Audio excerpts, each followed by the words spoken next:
কিছু চোখ আছে যা দিয়ে এখন আর হাজার কষ্টের কথা শুনলেও এক ফোঁটা চোখের জল ঝরে পড়ে না। হয়তোবা কোনো এক সময় এই চোখ দিয়েই কারো একটু জোরে কথা বলাতেই অযোধ্যারায় চোখের ছল পড়ত। আসলে এখন তারা কষ্ট পেতে পেতে অভ্যস্ত হয়ে পড়েছে। আবার এমন কিছু মানুষ আছে যারা একসময় গভীর রাতে প্রিয়জনের একটি কল বা SMS এর অপেক্ষায় পুরো রাত কাটিয়ে দিত, কিন্তু আজ হয়তো সেই মানুষগুলোই নিশ্চিন্তে ঘুমিয়ে পড়ে, কারো অপেক্ষায় রাত জেগে বসে থাকে না। আসলে বড় বেশি ক্লান্ত হয়ে পড়েছে আজ তারা।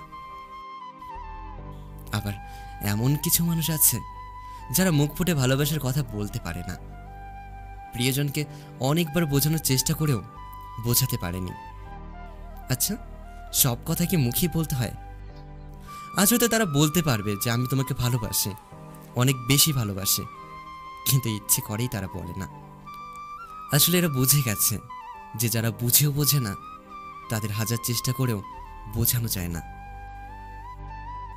কিছু মানুষ সমাজে এখন সবার চোখেই খারাপ, অথচ এই মানুষগুলোই হয়তো সমাজে একদিন খুব প্রিয় ছিল। আজ তারা কেন খারাপ, এটা কি কখনো জানতে চেয়েছো? হয়তোবা তাদের পরিস্থিতি খারাপ করতে বাধ্য করেছে। কিছু মানুষ আছে যারা কোনো ছেলেকে সিগারেট খেতে দেখলেই ঘৃণা করে, অনেক কথা বলে। হয়তোবা এই ছেলেটাই একদিন সিগারেটের গন্ধ সহ্য করতে পারতো না। আজ কেন সেই ছেলেটা সিগারেটের পুরো প্যাকেটটাও সারাদিনই কিছুই মনে হয় না, তা কি কখনো কেউ বোঝার চেষ্টা করেছো? হয়তো এর পেছনেও কোনো কারণ আছে।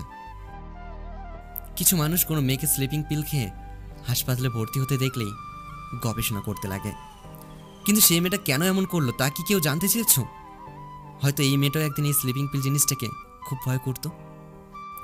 হয়তো আমরা কিছু মানুষই কাউকে কখনো খারাপ হতে, কখনো ভালো হতে, আবার কখনো সবচেয়ে ভালো ছেলেটার হাতে সিগারেট তুলে দিতে, আবার কখনো বা পরিবারের সবচেয়ে শান্ত মেয়েটার হাতে স্লিপিং পিল তুলে দেওয়ার জন্য দায়ী। আবার আমরা কিছু মানুষই তাদের খারাপ বলি, তাদের দেখে ঘৃণা করি। কত অদ্ভুত তাই না আমরা কিছু কিছু মানুষ।